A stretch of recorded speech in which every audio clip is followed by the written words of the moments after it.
بسم الله الرحمن الرحيم الحمد لله رب العالمين وصلى الله على نبينا محمد وعلى آله وصحبه وسلم.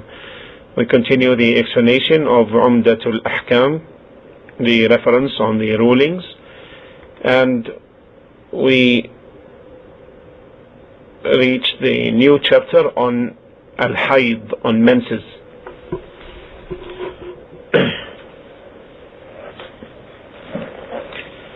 The chapter on Hayd. Hayd linguistically means, in Arabic it means, in the language it means as-sayalan, the flow. And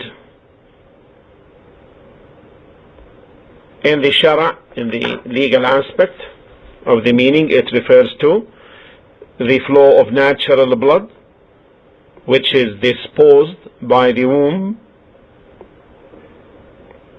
in certain specific times when a woman reaches the state of puberty and when she is fit for pregnancy. This is the technical or legal meaning of Al-Hayd. And here one should know that this is created by Allah. This blood is created by Allah Tabaraka wa Ta'ala, most blessed and most high, to nourish the fetus. And secondly, it is ordained on the daughters of Adam since their creation until our times and to the day of resurrection. Allah knows best. Why? Because it is a natural blood, and that's why you don't find the woman harmed by it, even though it's frequent, but rather she may be touched by some kind of weakness. Had it been something unnatural, it would have harmed her a lot, because it comes out in large quantities. Thirdly, that it is frequent, and most often it comes every month, and sometimes every 2 months or 3 months or 4 months, and then it comes for one entire month, and this occurs. Fourthly, most common duration of Hayd, of menses, is 6 or 7 days, sometimes 10, and sometimes 15, and so on. But most common duration is 6 to 7 days. It occurs with the female when she reaches the state of puberty, and it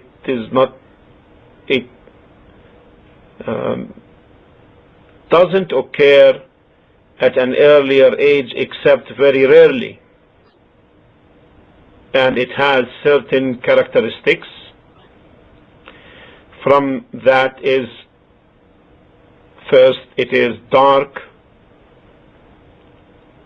intensely dark, and second, it is thick and dense,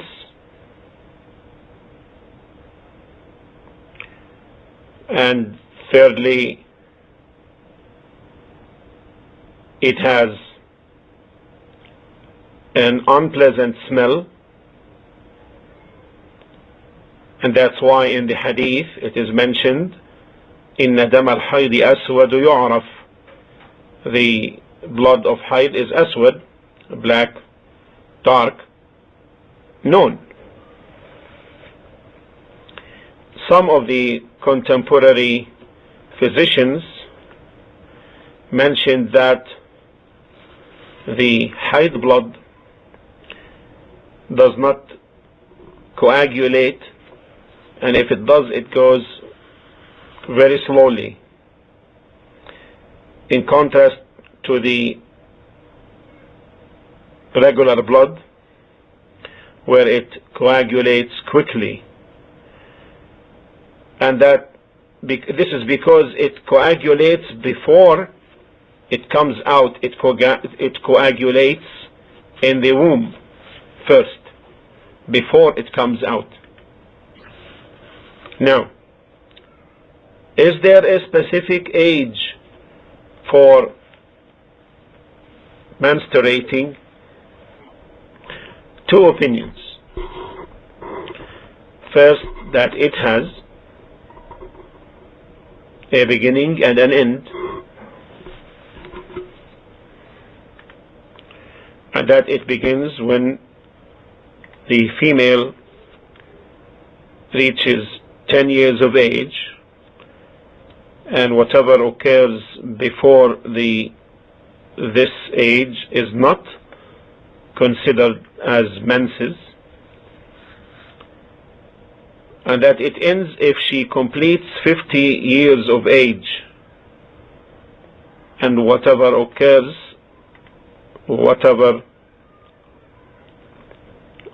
after that is not haid, even if it continues regularly with her beyond the 50 years of age,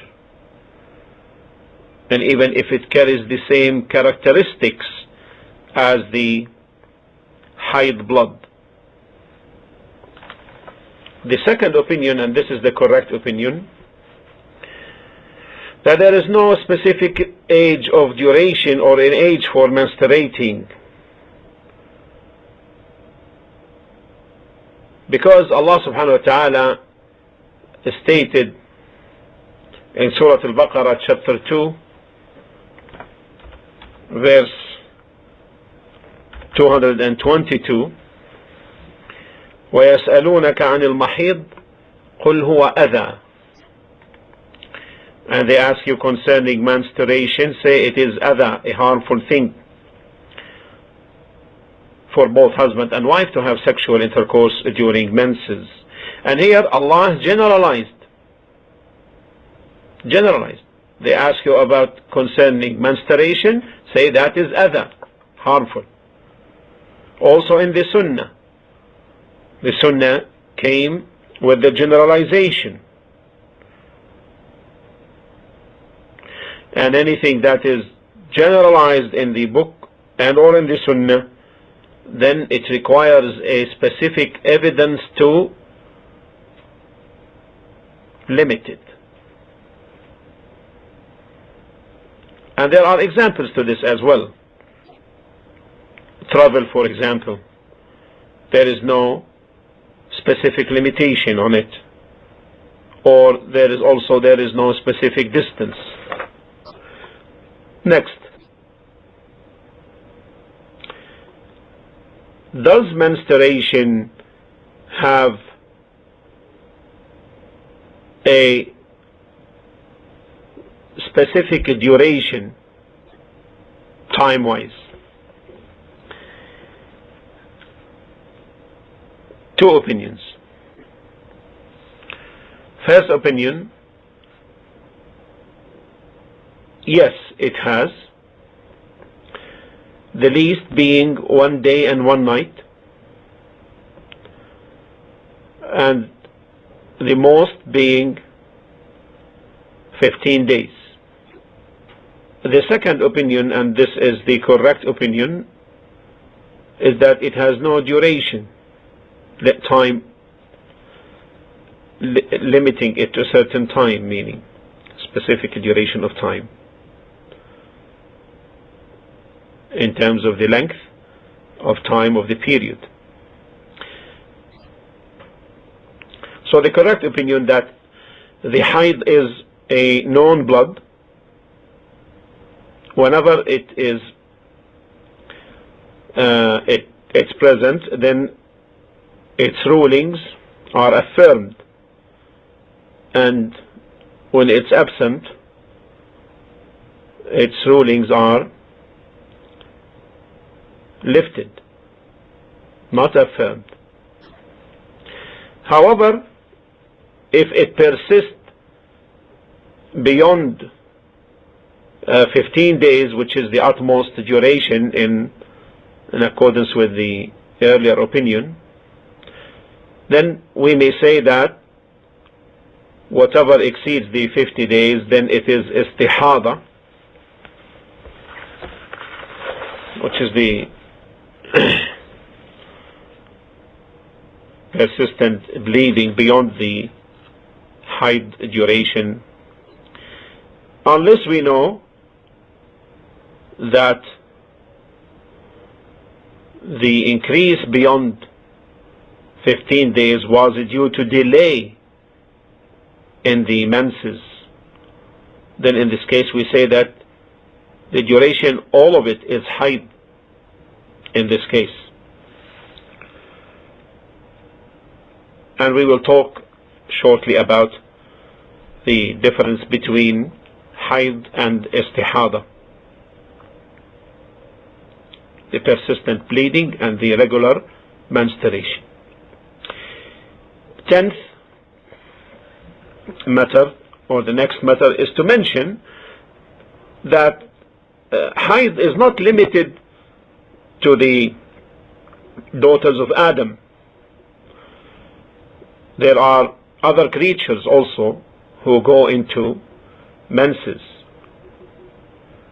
Many of the creation, like animals, many animals go through menses, especially those who give birth. Now, this is the first type of blood, the haid, the menstruation. The second type of blood is an-nifas, which is postpartum bleeding. And the third, the nifas, is the postpartum bleeding following the delivery or shortly before the delivery, 1 day or 2 days. The third type of blood is the istihada blood, and this is a non-menses, distinguished, persistent bleeding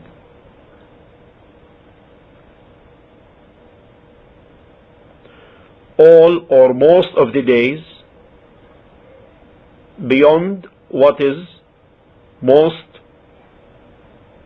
mostly common periods of menses, such that it stops only for a few days. This is the istihada, non-menses, distinguished, persistent bleeding all or most of the days beyond what is mostly common period of menses, such that it stops only for few days.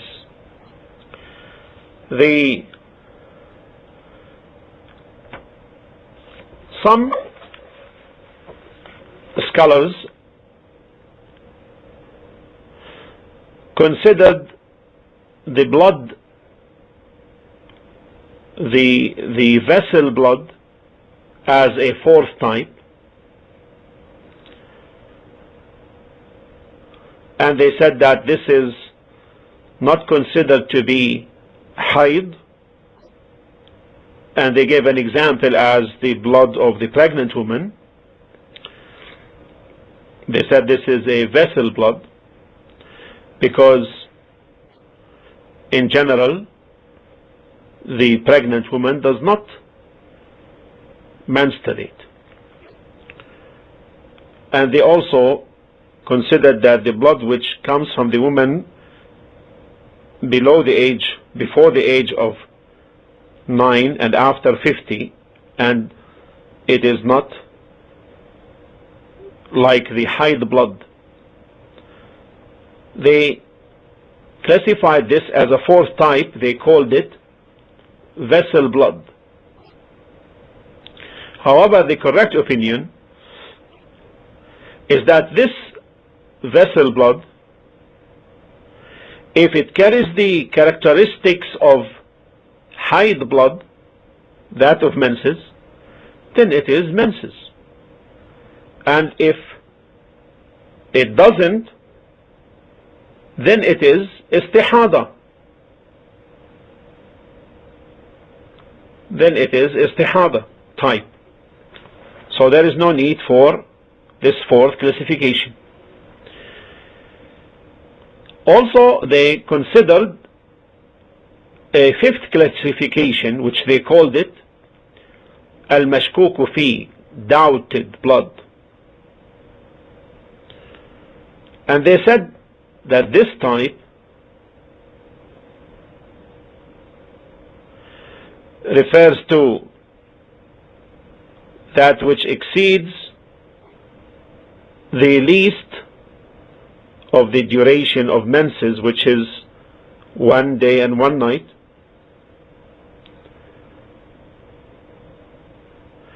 and includes that which may return to the woman during her postpartum period, after she becomes pure in her postpartum period. They said this is doubtful. But again, the correct opinion that if this agrees with her regular period, then it is haid. And if it doesn't, then it is istihada.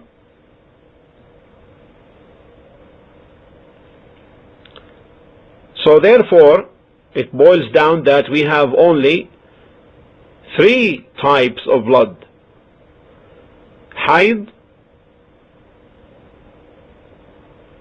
menstruation, haid blood, nifas, postpartum bleeding, and thirdly, istihada.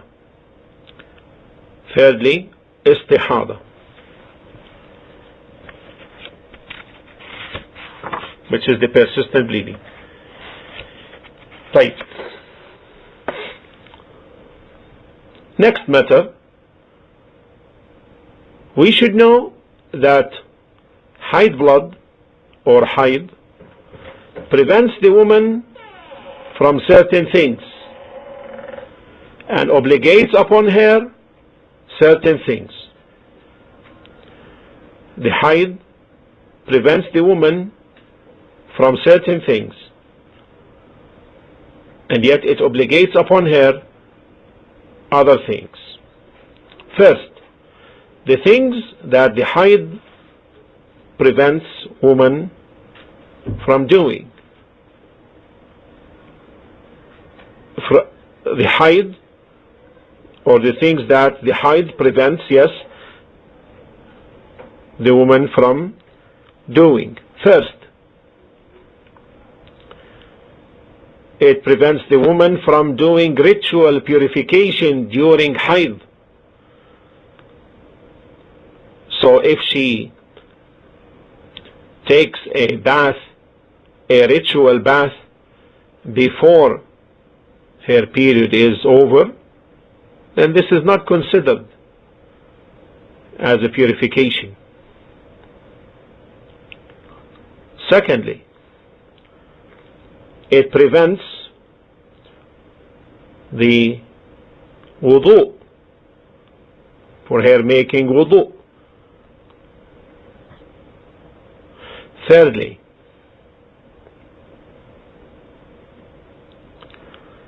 prevents her from reciting the Quran according to the majority opinion amongst the scholars, and who considered it analogous to the state of sexual defilement. And they provided evidences. However, either they are, or these evidences are authentic but not explicit, or explicit but inauthentic. The second opinion concerning this is that it is permissible for her to read the Quran or recite the Quran while in a state of menses, and this is the choice of Shaykh al-Islam Ibn Taymiyyah rahimahullah, who said that there is no explicit and authentic narration to prevent her otherwise. And some took a medium course and said that if she needs to recite, like if she is a teacher or someone who seeks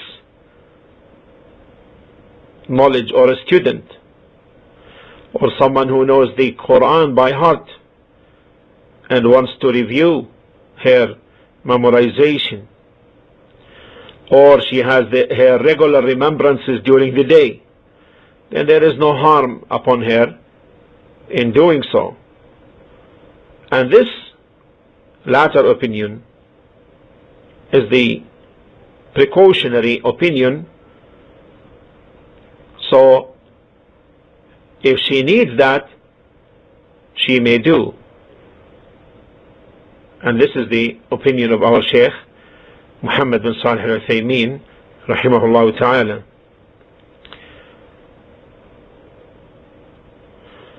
The fourth thing that she is prevented from doing is touching the Mus'haf, the copy of the Quran, due to the hadith of Amr bin Hazm radiallahu ta'ala anhu. None should touch the Quran except the one who is pure.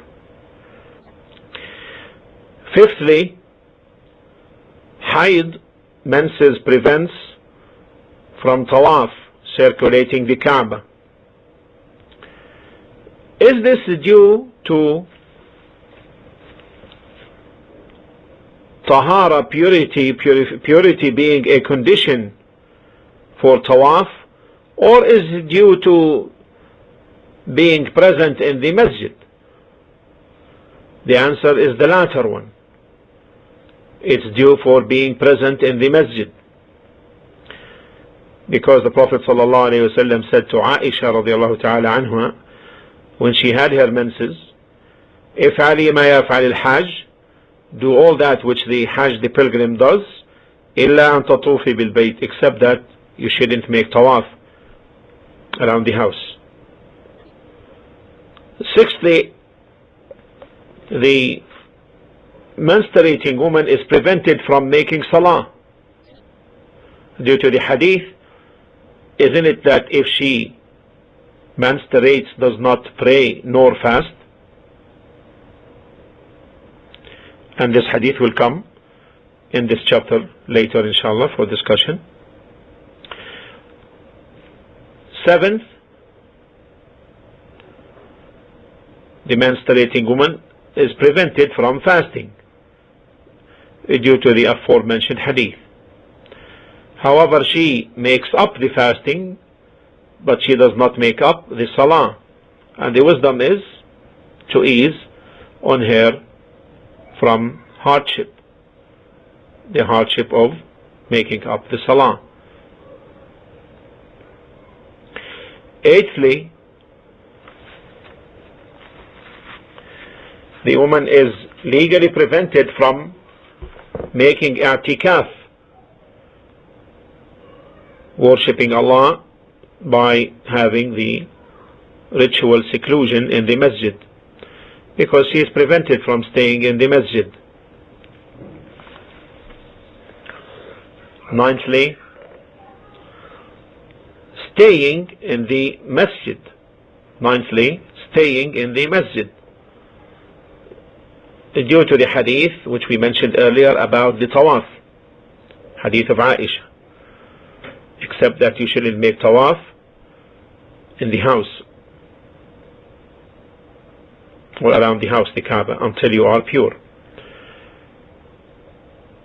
The 10th condition is to have intercourse in her private part, because Allah subhanahu wa ta'ala said, وَلَا تَقْرَبُوهُنَّ حَتَّى يَطْهُرْنَ, and don't approach them in sexual intercourse until they become pure. The 11th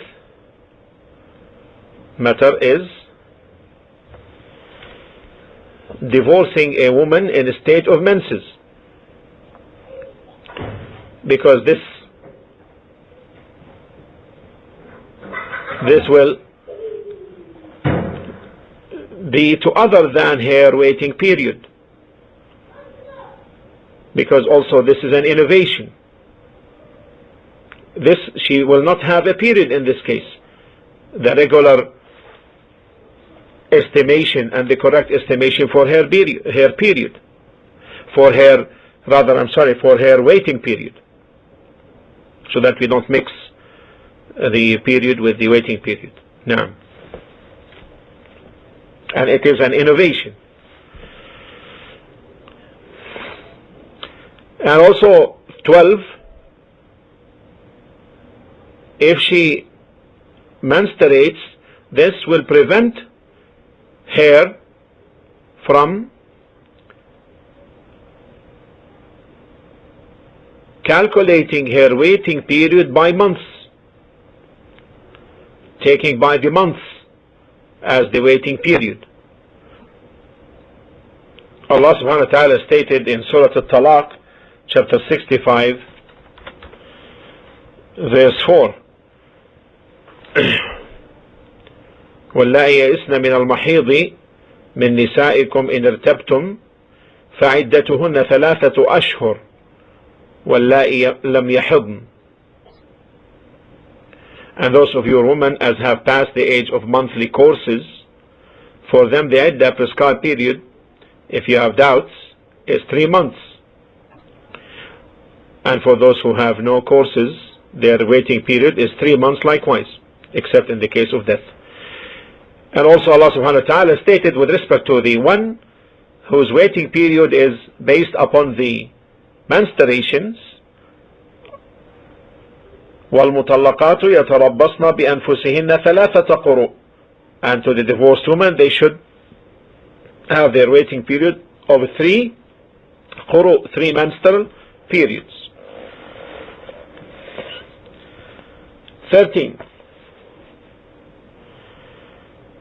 The haid prevents the beginning of the waiting period.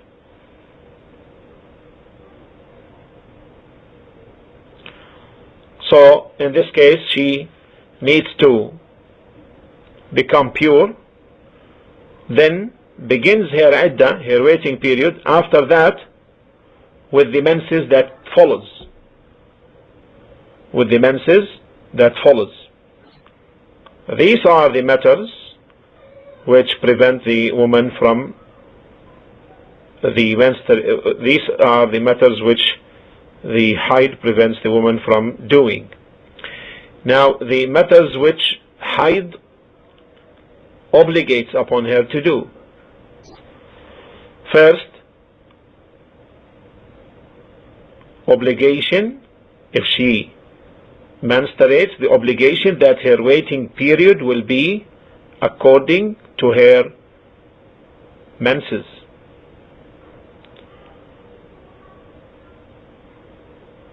And this will be different, like for example, from that prescribed period following the death of her husband. which is 4 months and 10 days.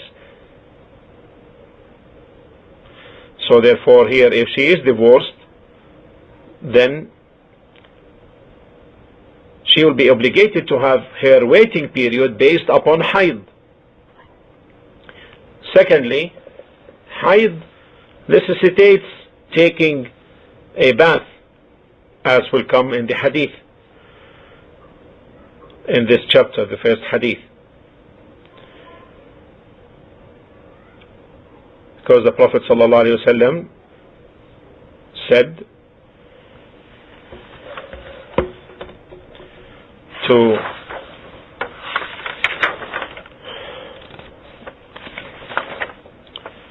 Fatima bint Abi Hubaysh in the next hadith, or in the first hadith of this chapter, ثُمَّ اغْتَسِلِي, then take a bath, meaning following her period. Third, it necessitates the establishment of puberty.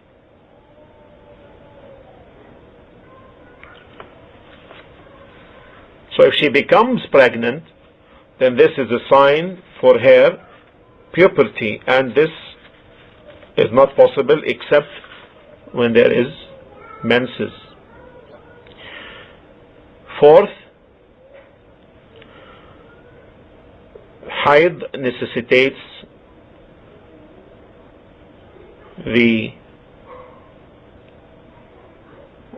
that the womb is free, unoccupied by pregnancy, by a load. These are the matters obligated by haid. Now, with respect now to situation where woman may have persistent bleeding, istihada. First situation,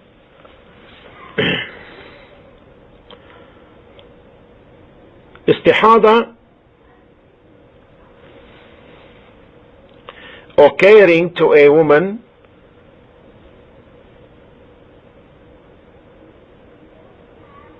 who has her haid for the first time and it continues with it.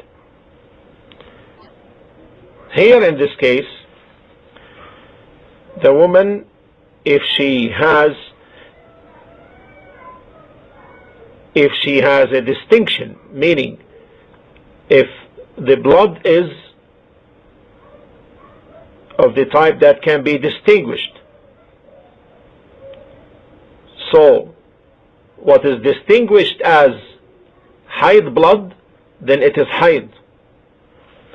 Otherwise it will be istihada blood, and istihada blood has the opposite characteristics of the haid blood. So the characteristics of the istihada blood is, first, it is not as dark. Second, it is thin. And thirdly, it doesn't have an unpleasant smell.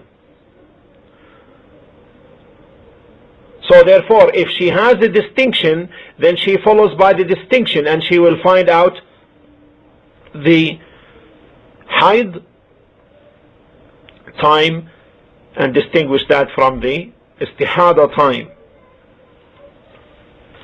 Now, in case she doesn't have the distinction, then she refers to the most often regular period of woman related to her from her sisters, mother, relatives, and takes that as reference for her haid time to distinguish it from the istihada time. And if she, on the other hand, has a regular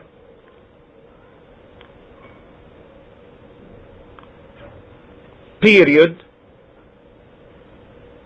meaning the haid occurs with her in specific times, then she takes that as reference, and what exceeds that would be istihada. And this applies whether she has a distinction or no. In case her regular period becomes disturbed, her regular timing of the period becomes disturbed, then she goes to distinction. And if she has no distinction, then she refers to the most often duration of the period of her woman, sisters, relatives, etc. The question here is, under this situation of disturbance, where does she start? The answer, she begins from the first day where she had the blood, when she had the blood. For example, if the first time she had the blood was on the 10th of the month, so the next month she will have to begin from the 10th and have the 6 or 7 days that are known to be the common. And if she gets the blood on the first day of the month, then she sits from the first day of the next month. And if she forgets when did she have the blood, when did it begin, when did it begin, then she begins from the first day of the lunar month. For example, she knew that she had the menses in Muharram, the first month of the Islamic calendar.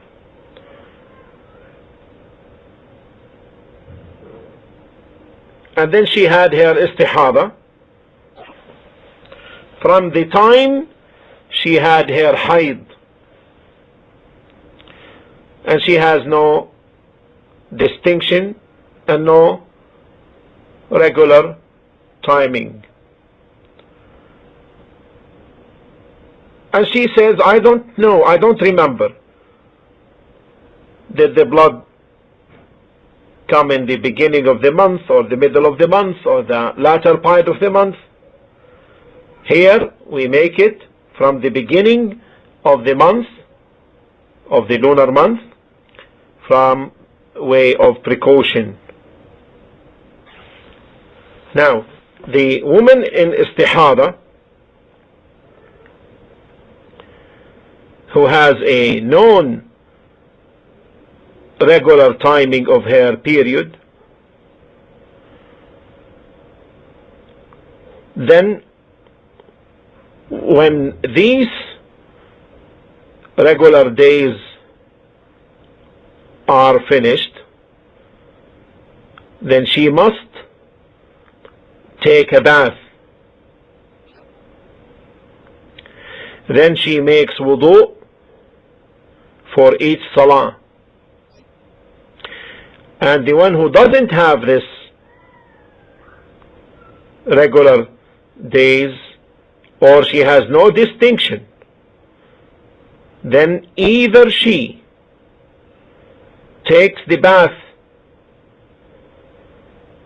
at the end of the most common hide duration of woman like her from her relatives, etc., and then she makes wudu for each salah, or she takes a bath for each salah, but in this case she combines the Dhuhr and Asr and the Maghrib with the Isha, Maghrib and Isha. So she has the choice. She has the choice. Either she takes a bath at the end of this period,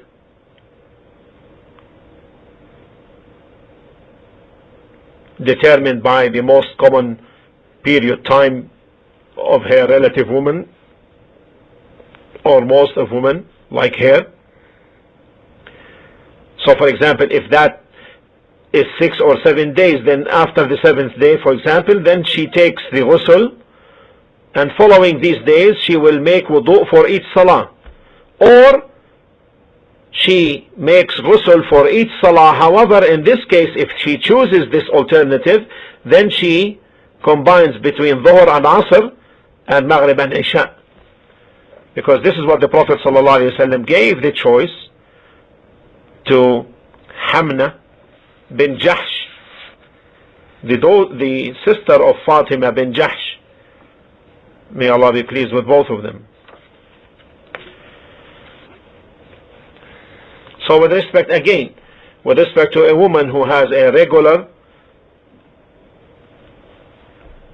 known timing of her period, and she is in a state of istihada, then when her regular timing is finished, she makes the ghusl, in this case obligatory, and then after that she makes wudu for each salah. This brings the end of this introduction to this subject, and inshallah in the next talk we will begin the hadith, the first hadith under this chapter. Alhamdulillah Rabbil Alameen, wa sallallahu ala nabiyyina Muhammad wa ala alihi wa sahbihi wa sallam. Bismillah ar-Rahman ar-Rahim. Alhamdulillah Rabbil Alameen, wa sallallahu ala nabiyyina Muhammad wa ala alihi wa sahbihi wa sallam. In the name of Allah, the most beneficent, the most merciful, I testify that there is no true God worthy of worship except Allah, and that Muhammad is Allah's true slave and messenger. We continue the explanation of Umdat Al-Ahkaam, and we have reached hadith number 40, and this is all the subject here is about natural blood of woman, and we have reached again hadith number 40. عن عائشة رضي الله عنها أن أم حبيبة استحيضت 7 سنين فسألت النبي صلى الله عليه وسلم فأمرها أن تغتسل، قالت فكانت تغتسل لكل صلاة. Aisha رضي الله تعالى عنها, the wife of the Prophet صلى الله عليه وسلم, said that Habiba got bleeding in between the periods for 7 years. She asked Allah's Messenger about it. He ordered her to take a bath after the termination of actual periods, and added that it was from a blood vessel. So she used to take a bath for every prayer. The narrator is Aisha al-Mu'mineen, and we spoke about her biography. May Allah be pleased with her and her father. Habiba, also referred to as Habib, she was famous for her nickname, and it is said that her name is Ismuha Habiba وهي بنت جحش, the sister of Zainab al-Mu'mineen, the sister of al-Mu'mineen Zainab radiyallahu ta'ala anhuma. May Allah be pleased with both of them. And she was married to Abdul Rahman bin Auf radiyallahu ta'ala anhu. She was married to Abdul Rahman bin Auf. This hadith subject is about what? al-mustahada should do, the one who may have persistent bleeding. So, in her saying between periods for 7 years, this does not necessitate that she asked after 7 years, of course. But this is only to indicate the time period for her istihada.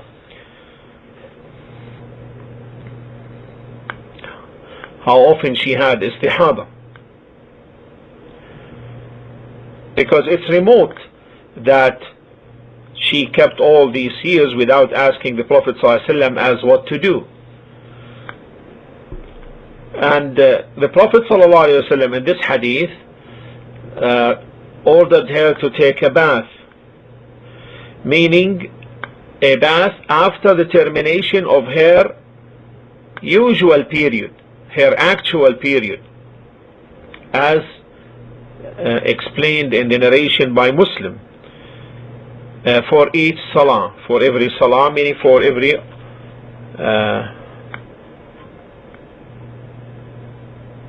salah, meaning every fard salah. So in this hadith, al-Mu'mineen Aisha relates that Habiba bin Jahsh al-Asadiyya, the sister of al-Mu'mineen Zainab radiyallahu ta'ala anhuma, she had this persistent bleeding, istihada, between periods for 7 years. And she asked the Prophet ﷺ as what to do, so he ordered her to take a bath at the end of her actual period. Now what she did is that she took a bath for every salah, out of precaution. And this is ijtihad from her side. May Allah be pleased with her. This is ijtihad from her side, because the Prophet ﷺ did not make this obligatory upon her.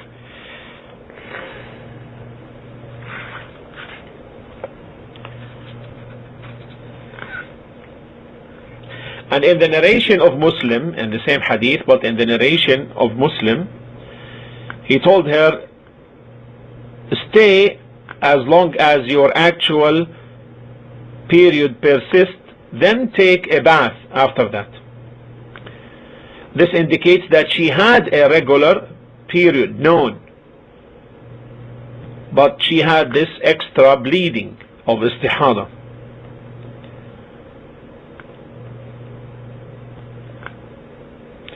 The least of this actual, the least of the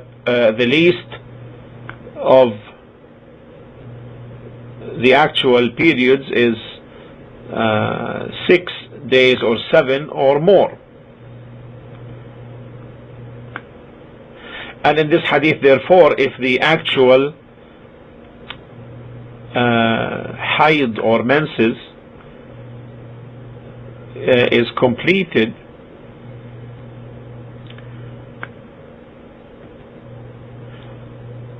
then she takes a bath. Why now? Because she is pure. But it's not mandatory upon her to take a bath for every prayer, because this was her own conclusion, radiyallahu ta'ala anha, and she took it as a precaution. And had this been something mandatory, the Prophet ﷺ would have made that clear. And in the hadith we explained last time concerning her sister, is explicit that it is not mandatory for every salah. Now in the narration by Al-Bukhari also, and also it is in Abi Dawud and others, he commanded her to make wudu for every salah. To make wudu for every salah. And this is an obligation. What does it mean for every salah?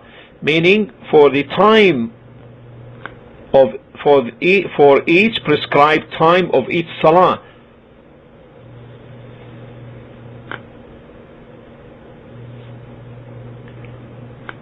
And this does not mean if she combines the dhuhr and asr,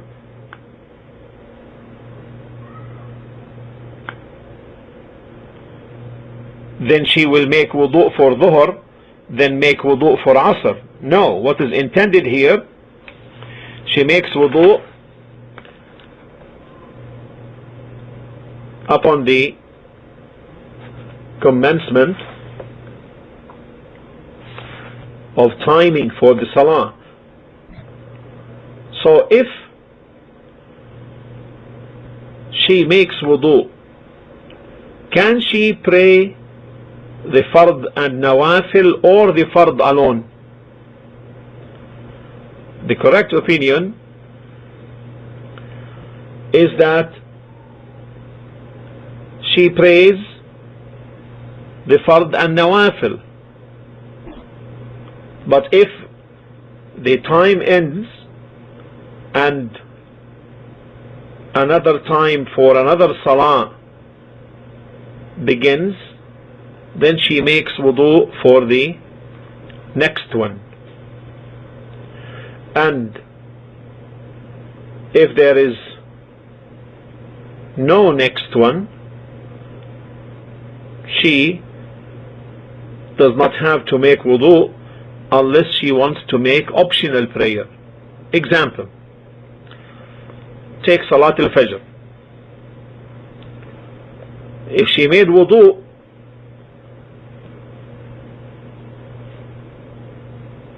and the time of Salat al-Fajr ends and she wants to pray the duha,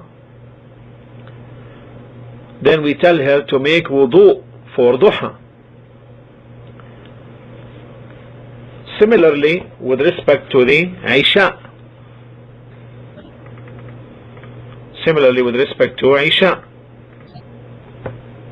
According to the correct opinion, the end of Isha time is the middle of the night.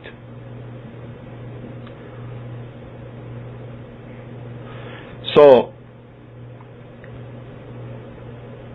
if she made wudu for Salat al-Isha and the time ends and she intended to make night prayer, then we say make wudu, a new wudu for the night prayer.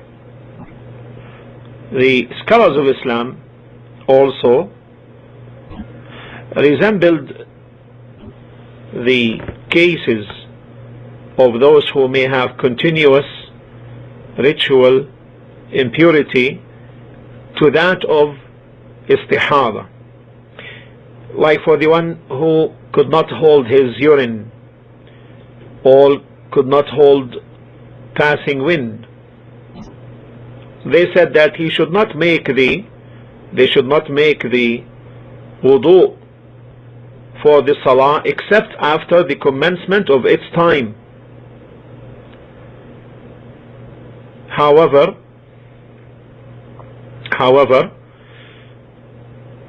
they should try to minimize the impurity by using the available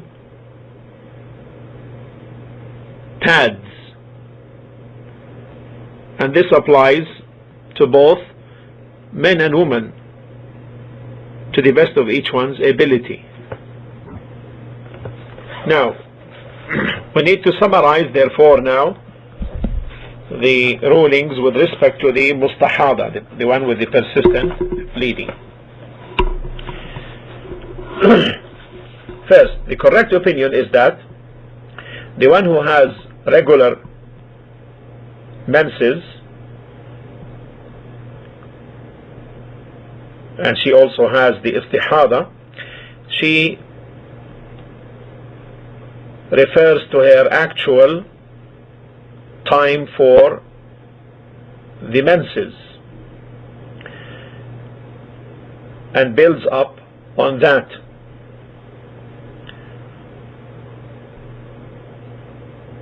meaning takes a bath after that period is over, and then makes wudu for each salah. Now, and the one who doesn't have this regular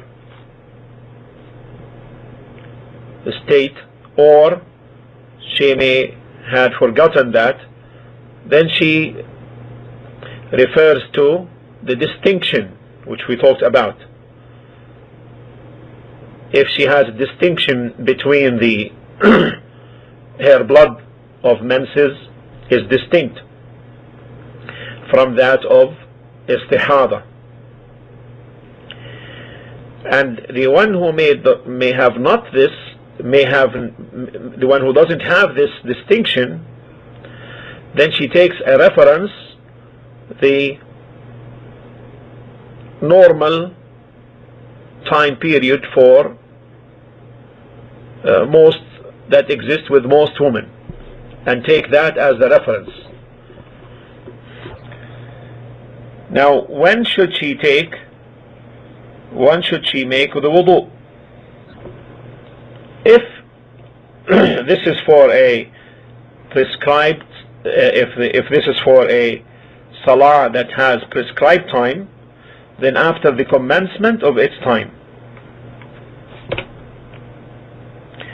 And if this is for a salah without a prescribed time, then she makes the wudu when she actually will do it. So accordingly, if she intends to make voluntary salah, so she makes wudu when she intends to do that, any time, as long as this is not a prohibited time. As long as this is not a prohibited time.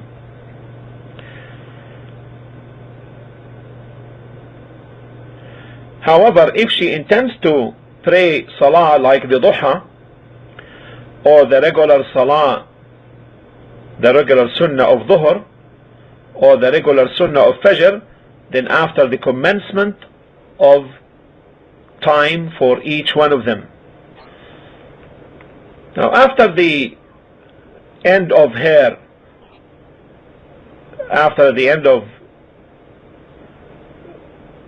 the time for her menstruation, we said she remains away from salah equal to the length of the time of her menstruation. Then she should take a bath, and here she has a choice.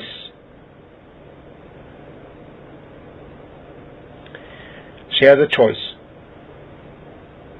Either she takes this bath and then makes wudu for each salah, and in this case she does not combine the prayers unless it is difficult on her and hard to pray each alone individually.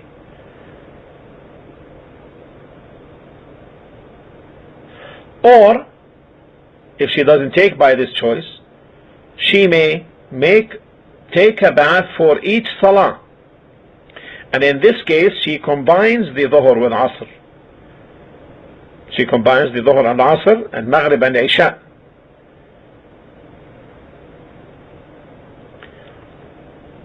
These are the choices laid by the Prophet alayhi salatu wassalam.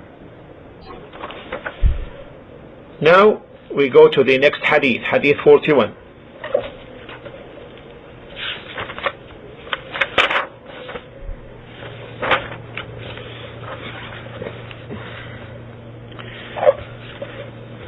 The next hadith عن عائشة رضي الله تعالى عنها قالت كنت أغتسل أنا ورسول الله صلى الله عليه وسلم من إناء واحد كلانا جنب.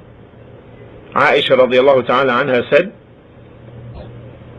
كنت أغتسل أنا ورسول الله صلى الله عليه وسلم من إناء واحد كلانا جنب وكان يأمرني فأتزر فيباشرني وأنا حائض وكان يخرج رأسه إلي وهو معتكف فأغسله وأنا حائض. That the Prophet ﷺ and I used to take a bath from a single pot while we were junub, in a state of sexual defilement. During the menses, he used to order me to put an izar, a dress worn below the waist, and used to fondle me. While in i'tikaf, ritual seclusion, he used to bring his head near me, and I would wash it while I used to be in my periods, in menses. Aisha, the narrator, is known, and the subject here is explaining the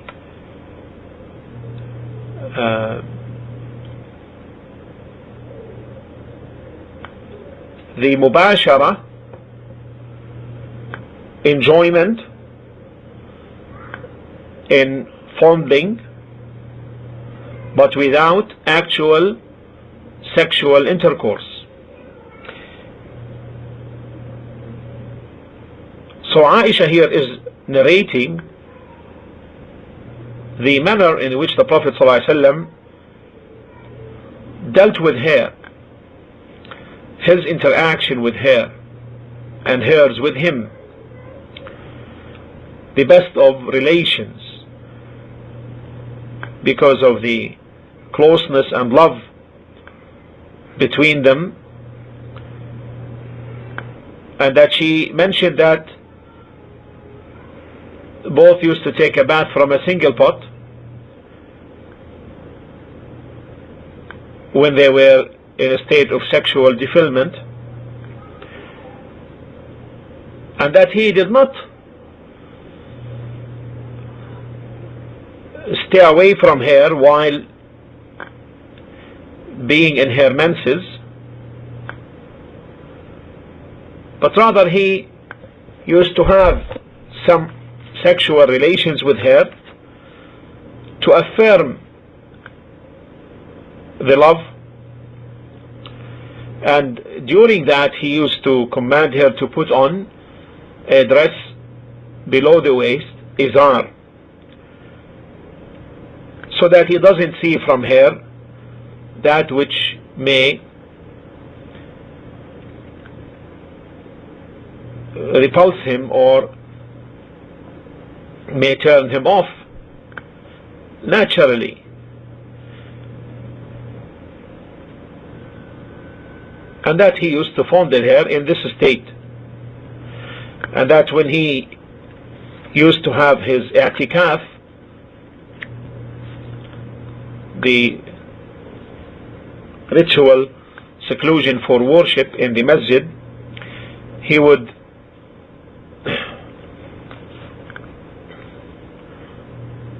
used to bring his head near her in her apartment, and she would wash that while in her menses. This is the overall explanation of the hadith. In this hadith there are many benefits, and first, the permissibility to have a bath with the wife and the husband both using the same from a single pot. And from this branches another benefit, the purity of the woman's body in her menses, meaning the body of the woman in her period is pure. Had that been impure, the Prophet ﷺ would not have fondled her while in the state of menses.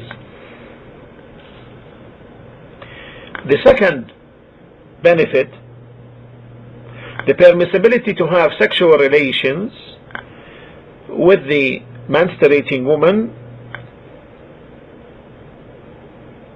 excluding the private part, and it's better that this takes place with her having an izar, a dress worn below the waist, for two reasons: so that he doesn't see from her that which he may dislike, and thus ending up disliking her. Secondly, so that he does not become inclined to have full sexual relation with her, including the private part. The next, fourth point of benefit: the permissibility of the spouses enjoying each other without having the izar if they are in a pure state. And this is obvious. It is obvious that this is permissible for both to have sexual relations and fondle each other while naked. And there is no harm in that. However, they should have a sheet on them to cover them in this state. The next benefit: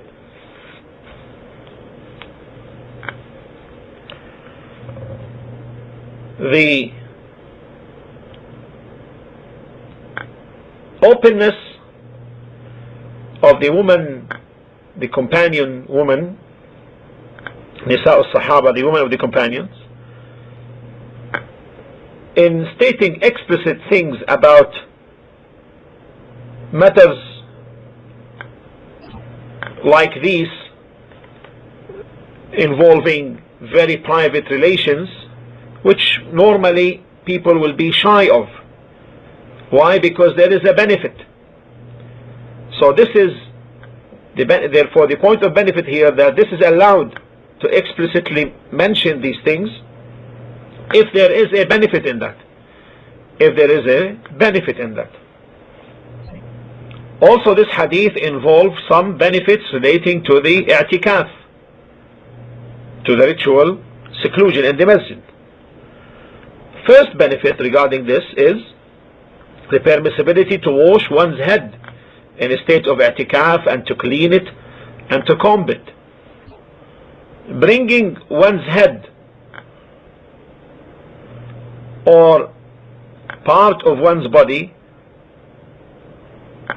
outside the masjid does not nullify the i'tikaf. Does not nullify the i'tikaf. And here, is it permissible for the mu'takif, the one in the state of i'tikaf, to move his entire body outside the masjid? This has three types to it. First,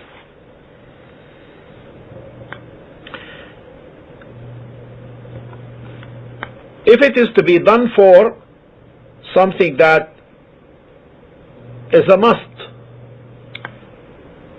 either from a legal angle or a natural angle. From a legal angle, like tahara, if he needs to take a bath, or wudu. However, this is conditional, meaning this is permissible to do, but it is conditional if he is unable to do that in the masjid. For example, if there is someone who may bring him food and drinks and water and and there are toilets in the masjid, then in this case he does not go, he does not leave the masjid. But suppose if this is possible to use the toilets, but these toilets were not clean and he could not stand making the purification in these places, in this case it is permissible for him to leave, to do that outside the masjid. The second time, he leaves the masjid and li'atikaf for commerce and trade, selling and buying.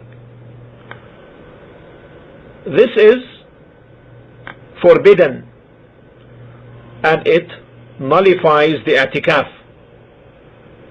This is forbidden and nullifies the i'tikaf. Third, if he leaves to do an unobligated act of obedience, like visiting an ill person or being part of a funeral service or joining the funeral, or to visit a kinship and the like, here he can make a condition at the beginning of his i'tikaf to do these things if they arise. Otherwise, no.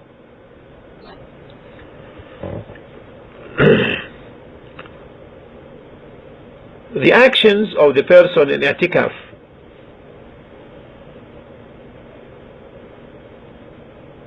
fall into three types. Recommended, first recommended, and this is busying himself with means of nearness to Allah. Second, sayings that oppose the essence of i'tikaf, like forbidden sayings of ghiba, backbiting,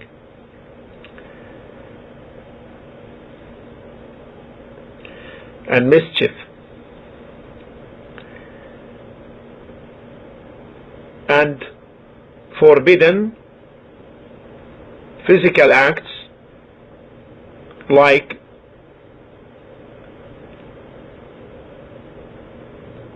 leaving the masjid, as discussed earlier. And the third is permissible, like talking to his visitors. Now, the least time for i'tikaf, the least period for i'tikaf, some of the scholars had said that, or said that the least period for i'tikaf is 1 day and 1 night, based upon the saying of Umar radiyallahu ta'ala anhu. He said, I made a vow to make i'tikaf for 1 night in the Masjid al-Haram. So the Prophet ﷺ said, Awfi, fulfill your vow. Point of benefit here, in this hadith of Aisha, there is dalil, there is evidence that the menstruating woman is forbidden to enter the masjid, because Aisha radiyallahu ta'ala anha said, كان يخرج رأسه, he used to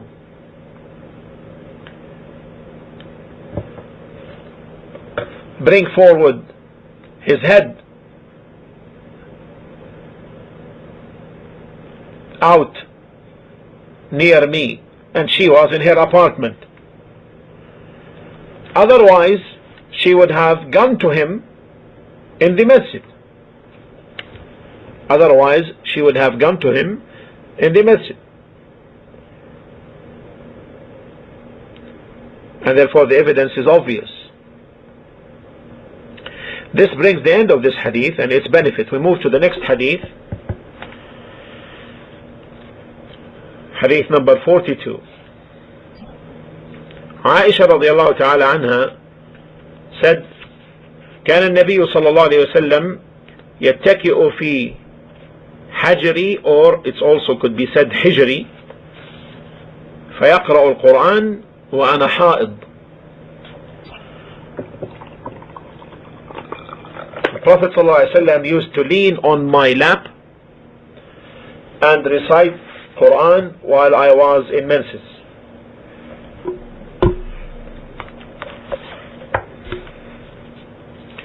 The narrator is al-Mu'mineen Aisha, and we spoke about her biography in hadith number 3. And the subject matter of this hadith is explaining the ruling of reciting the Quran by a menstruating woman and leaning on her lap.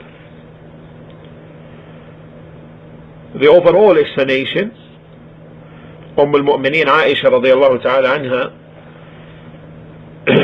narrates to us that which indicates the noble character of the Prophet alayhi salatu wassalam and his excellent dealing with his household, and in this case his wife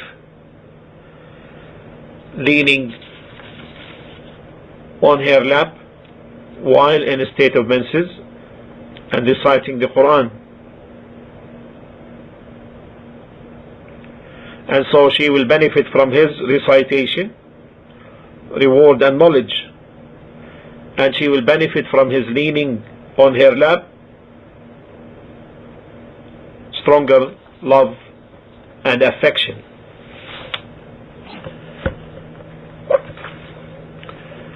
So from the benefits of this hadith, first, the good character of the Prophet ﷺ and his noble interaction with his wife. Second, the permissibility of the husband to lean on the lap of his wife. Third, the permissibility to recite the Quran in this state and listening to it. And fourth, that the body of a menstruating woman is pure because he used to lean on her lap.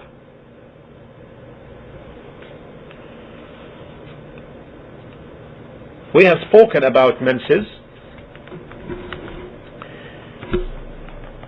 and we have to give a brief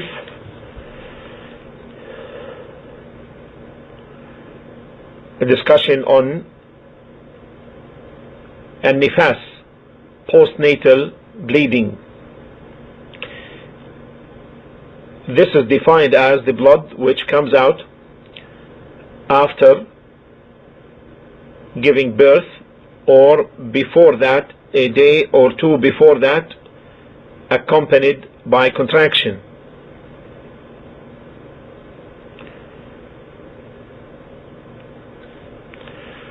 When this nifas blood is affirmed, this postpartum bleeding is affirmed when the woman gives birth to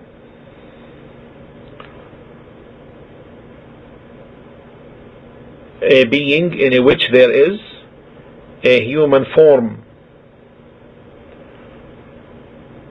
meaning the head, hands, feet are obvious, such that if anyone sees him would say that this is human. because she may release a nutfa or thick coagulated blood or mudra, formed or unformed. So when it becomes obvious that this is a human form, and this is after 81 days and over and above, and certainly it is certain after 90 days,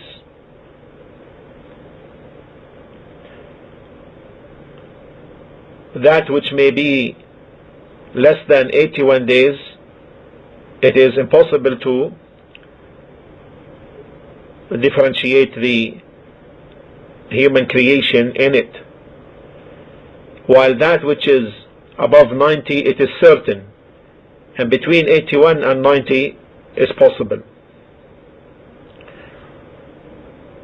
And if she delivers after 2 months, then this postpartum bleeding does not take the ruling of nifas, and this is an irregular blood or blood of istihada, persistent bleeding, and this therefore is not considered a postpartum blood. As to its ruling, it is like the menses blood in that which it obligates and prevents. However, it differs from the menstrual blood in certain cases.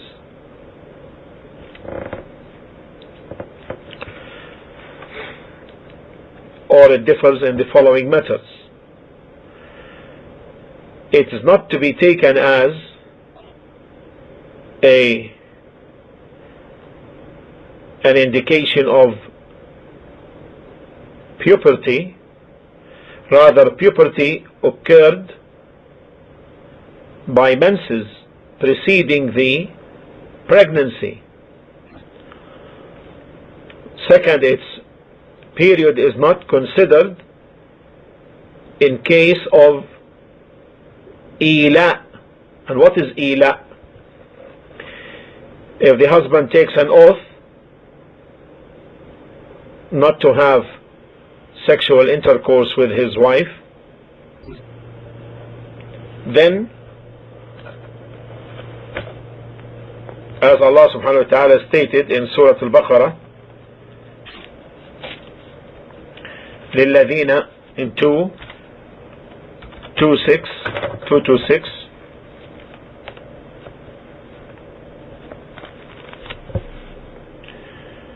للذين يؤلون من نسائهم تربص 4 أشهر فإن فاءوا فإن الله غفور رحيم. Those who take an oath not to have sexual relation with their wives must wait for months. This is a period of 4 months. Then if they return, change their idea in this period,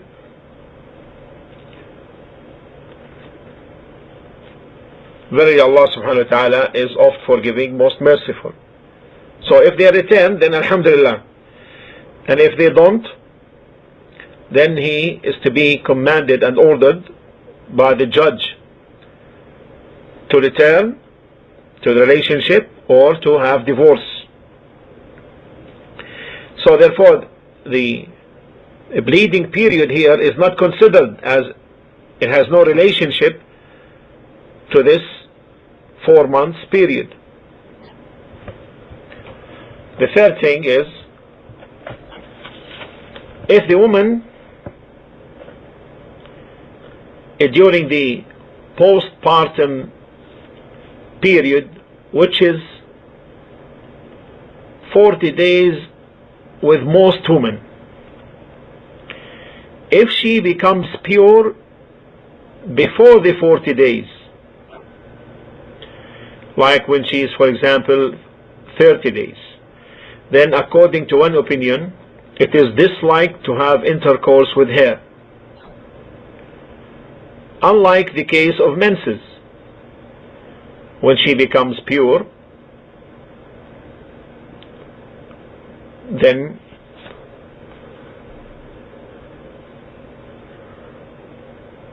it is permissible to have the intercourse and it's not disliked. The next difference is that there is no limit to the time of postpartum bleeding according to the correct opinion.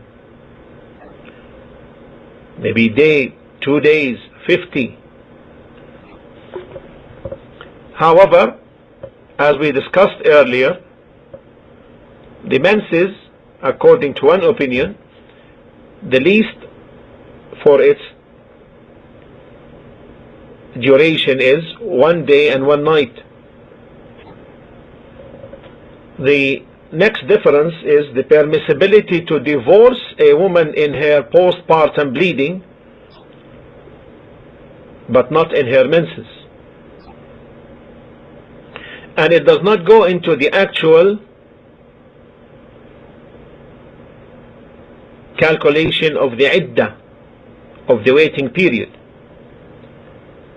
because the iddah terminates only if the born has the human features, and if it doesn't, then it will be an irregular blood.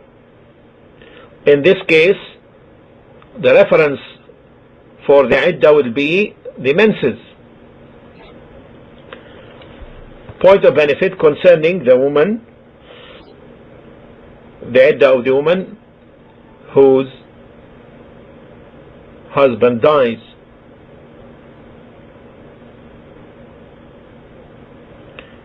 If she is pregnant,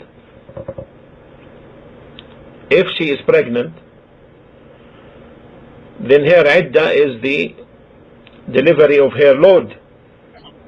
If there is a human formation, then in this case she completes her iddah is completed. And if there is no formation, like for example she delivered for 2 months, then she takes the iddah by months from the time of miscarriage, beginning from the time of miscarriage. Second, if she is not pregnant and a menstruating woman, unpregnant menstruating woman, then her iddah works by the months from the time of death of her husband, 4 months and 10 days. So if he dies and she did not know of his death except after 6 months, then her iddah is over. The last hadith, and this concludes the chapter on the natural blood. Hadith number 43. عن معاذة قالت: سألت عائشة رضي الله عنها فقلت: ما بال الحائض تقضي الصوم ولا تقضي الصلاة؟ ما بال الحائض تقضي الصوم ولا تقضي الصلاة؟ فقالت: أحرورية أنت؟ فقلت: لست بحرورية، ولكني أسأل. فقالت: كان يصيبنا ذلك فنؤمر بقضاء الصوم ولا نؤمر بقضاء الصلاة. Mu'adha said, I asked Aisha radiallahu ta'ala anha, what is the reason that a menstruating woman completes the fast that she abandons during her monthly course, but she does not complete the prayers. She doesn't make them up. Aisha said, are you a Haruriya? Haruriya. What is a Haruriya? Haruriya, this is a reference to a city known as Harura in Iraq, near the city of Al-Kufa, or near Al-Kufa. The first group of the Khawarij, the dissidents,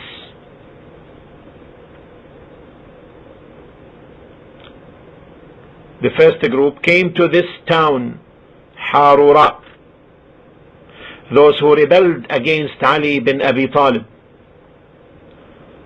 And so the Khawarij were related to this city.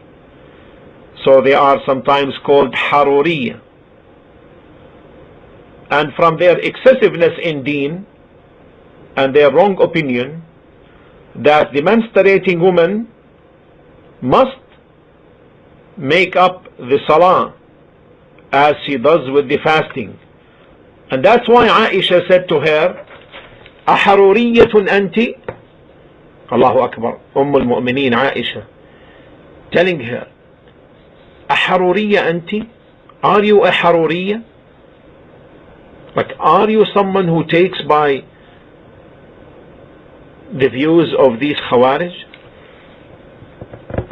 So Mu'adha said, لست بحرورية. لست بحرورية. I am not a Haruriya. ولكني أسأل. But I simply want to inquire. فقالت, so Aisha responded, we passed through this period of menstruation and we were ordered to complete the fasts, but we were not ordered to complete the prayers.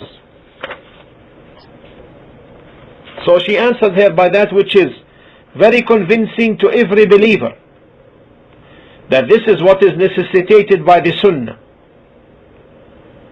whereby the menses used to touch the woman during the time of the Prophet ﷺ, and that he would command them to complete the fast, make up the fast, but not to make up the salah. And this indicates that there is a wisdom behind differentiating between the fasting and the salah. But the believer takes the answer of Aisha as convincing. In itself it's a wisdom, because this is what is the Sunnah.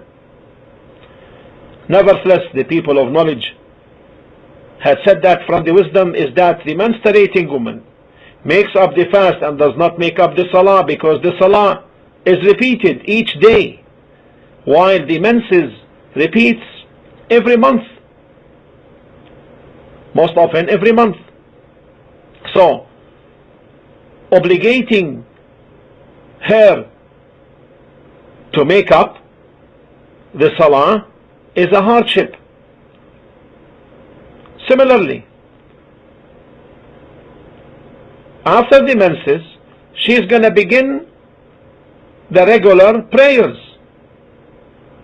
and therefore she will be in the prayers, and this will be sufficient. No need to make up. And the benefit of worship through that is not lost by not making it up. However, with respect to fasting, it is. Because if she doesn't make up after her menses, she will wait until next Ramadan. From the benefits of this hadith, the keenness of the Salaf to search for the knowledge and knowing the wisdoms behind legislations. Second, the obligation to make the fast, to make up the fast for the menstruating woman, but not the salah. Thirdly, holding to mentioning the legal evidence instead of the wisdom, she said, كَانَ يُصِيبُنَا ذَلِكَ. We used to encounter these menses, because the believer is convinced. Why? Because the Shara contains the wisdom under all situations, whether we know it or not. Sufficient that the Shara itself is wisdom, because it is from the All-Wise subhanahu wa ta'ala. The next benefit is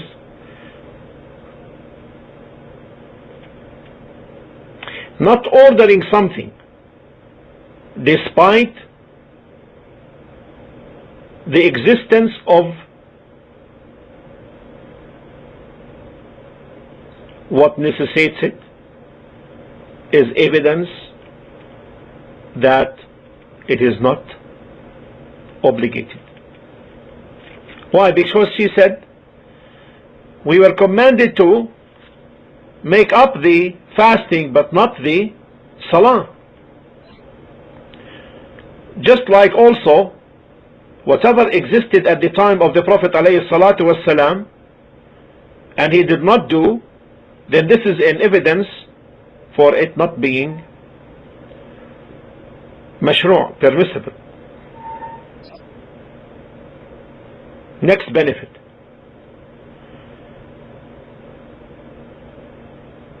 It is forbidden for the menstruating woman to fast and to pray. And this brings the end of the discussion on this hadith. Walhamdulillah Rabbil Alameen wa sallallahu ala nabiyyina Muhammad wa ala alihi wa sahbihi wa sallam. And this brings also the end of the narrations in Umdat Al-Ahkaam under the chapter of menses. And the next chapter will be the chapter of Salah.